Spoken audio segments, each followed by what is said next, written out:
ওদের বয়স মেরে কেটে ৬-৭ অথবা ৮, কিন্তু চিন্তা চেতনা আর মননে রীতিমতো সমাজ সচেতন। ওরা শুনেছে রক্তদানের থেকে মহৎ দান আর কিছু নেই, কিন্তু চিকিৎসা বিজ্ঞান ওদের রক্ত দেওয়ার অনুমতি দেয় না। তাই নিজেরা না পারলেও মা বাবাকে একরকম বাধ্য করলো রক্তদান শিবিরে আসতে।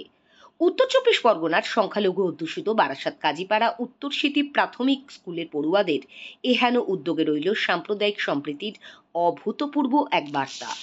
পেহেলগাঁওয়ের জঙ্গি হামলার পর উত্তাল গোটা দেশ। সেই উত্তাল আবহে মাথাচাড়া দিয়েছে জাতপাতের সংকীর্ণ রাজনীতি। ঘটনায় পাকিস্তানের সন্ত্রাসবাদী সংগঠনের যোগ প্রকাশ্যে আসতেই রাষ্ট্রবাদ আর মৌলবাদের সংঘাত ভারতের চিরাচরিত ধর্মনিরপেক্ষতাকে একযোগে চ্যালেঞ্জ করতে শুরু করেছে। বাম আর জাতীয়তাবাদী কংগ্রেসের পক্ষে রাস্তায় নেমে মোকাবিলায় চলছে মিটিং মিছিল। এমনই আবহে এবার হৃদয় ছোঁয়া এক সিদ্ধান্ত নিল একদল কচিকাঁচা পড়ুয়া। চিকিৎসা বিজ্ঞান তাদের অনুমতি না দিলেও মনোবিজ্ঞানের সহজাত ইন্ধনে পরিবারের বয়স্ক সদস্যদের রক্ত দিতে বাধ্য করল সংখ্যালঘু অধ্যুষিত এলাকার একটি প্রাথমিক স্কুলের পড়ুয়ারা। উত্তর চব্বিশ পরগনার বারাসাতের কাজীপাড়া উত্তর সিটি প্রাথমিক স্কুলের পড়ুয়াদের এহেন উদ্যোগে রীতিমতো সাড়া পড়ে গিয়েছে জেলার সর্বস্তরের সাধারণ মানুষের মধ্যে। শিশুমনের এই সহজ ডাক এড়িয়ে থাকতে পারেননি জেলা প্রাথমিক বিদ্যালয় পর্ষদের সভাপতি দেবব্রত সরকার। দূরে থাকতে পারেননি স্থানীয় বাসিন্দা তথা রাজ্যের খাদ্যমন্ত্রী রথীন ঘোষও।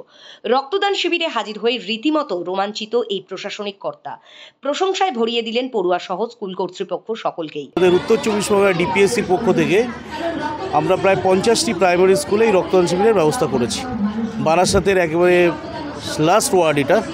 এখানে যে উদ্যোগটা উত্তর সিটিতে নেওয়া হলো, এই উদ্যোগ আমরা মিনাখা, সন্দেশখালী, বনগাঁ বিভিন্ন জায়গায় নিয়েছি এবং আজকে এখান থেকে শুরু হলো। এটা আমি অ্যাজ এ চেয়ারম্যান খুব গর্বিত যে আমরা এই রক্তদান শিবির করতে পেরেছি এবং আমি ধন্যবাদ জানাচ্ছি আমার এখানকার প্রধান শিক্ষিকা এবং যারা আছেন উদ্যোক্তা প্রত্যেকেই সংগঠনকেই ধন্যবাদ জানাচ্ছি। এই যে আমার দাদা এসছেন, উনি শুধু ভাইস চেয়ারম্যান না, সবসময় কিন্তু এই রক্তদান শিবিরের পক্ষে আর কি। এর আগে বিচ্ছিন্নভাবে অনেক সময় হয়েছে, কিন্তু এত সংঘবদ্ধভাবে সংগঠিতভাবে এই প্রথম উত্তর সিটি এখান থেকে আমরা শুরু করলাম। এরপরে আমরা পরপর জেলার বিভিন্ন প্রান্তে রক্তদান শিবির এই গরমে আমরা করব।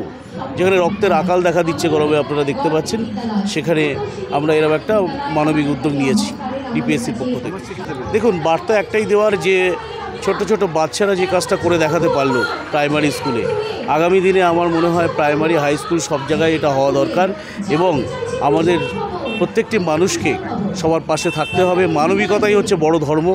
আমি মনে করি হিন্দু, মুসলিম, খ্রিস্টান, বৌদ্ধ, এটা আমাদের কাছে প্রত্যেকে যে যার ধর্ম তার কাছে উৎসব সবার। আপনি জানেন আমার মানবিক মুখ্যমন্ত্রী মমতা বন্দ্যোপাধ্যায় এই কথা বহুবার বলেছেন।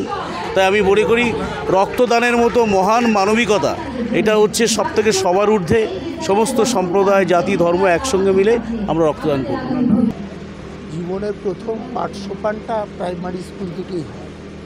সেখানে একটা এই সামাজিক উৎসব করে আমাদের ছেলে মেয়েদের মধ্যে একটা গেঁথে দেওয়া হচ্ছে যে এই ধরনের সামাজিক কাজ করলে মানুষের উপকার হয়। সেই জন্য আমি এই উত্তর সিটিতে প্রাইমারি স্কুলে এসেছিলাম এবং দেখলাম সকলেই এসছে। সকলেরই একটাই কারণ, একটা কিউরিসিটিতে প্রাইমারি স্কুল ব্লাড ডোনেশন করতে পারে, কারণ যাদের বয়স হয়নি তারা রক্তটা দেবে করছে, কিন্তু তারা তাদের পরিবারের লোকদের ডেকে নিয়ে এসছে, ছেলে মেয়ে তারা রক্তদান করছে। অর্থাৎ তাদের এই যে সমাজ পাঠ, সেই পাঠের একটা সুযোগ এই স্কুল করে দিয়েছে। আমি ধন্যবাদ জানাই প্রধান শিক্ষয়িত্রী যিনি আছে, অন্য শিক্ষক শিক্ষিকা, আমাদের ডিপিএসসি চেয়ারম্যান এসেছিল, আমাদের বারাসাতের চেয়ারম্যান, ভাইস চেয়ারম্যান, সকলেই একটা কারণেই এসছে, প্রাইমারি স্কুল কী করে রক্তদান করে। এটা ও সে কিউরিসিটি থেকে এসছে এবং আমি দেখলাম ওরা সাকসেসফুলি ব্যাপারটা করেছে। এসডিপিওকেও দেখলাম। অর্থাৎ এই স্কুল যে কাজটা করলো, এটা আমার মনে হয় এই স্কুল শিক্ষাতে একটা বড় কাজ হবে। সদ্য শিক্ষার জগতে পা রেখেছে, তার উপর জাতপাতের সংকীর্ণ রাজনৈতিক ব্যবসায়ীদের নিশানায় থাকা সংখ্যালঘু অধ্যুষিত এলাকার বাসিন্দা।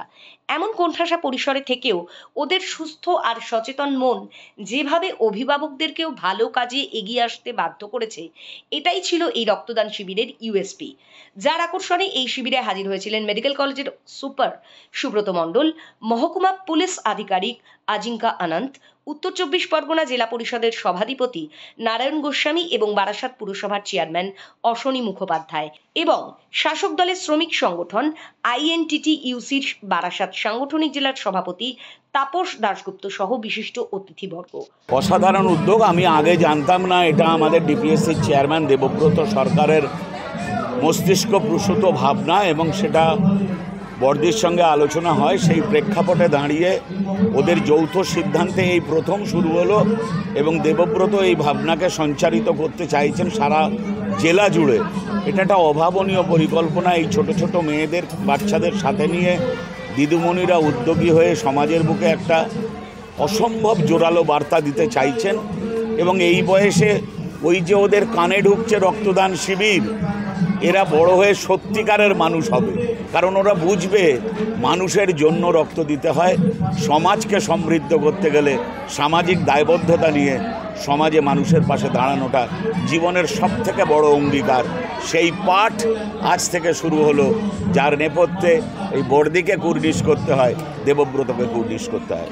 আরও ভালো হোক, সমাজ সমৃদ্ধ হোক, মানুষ মানুষের পাশে দাঁড়াই।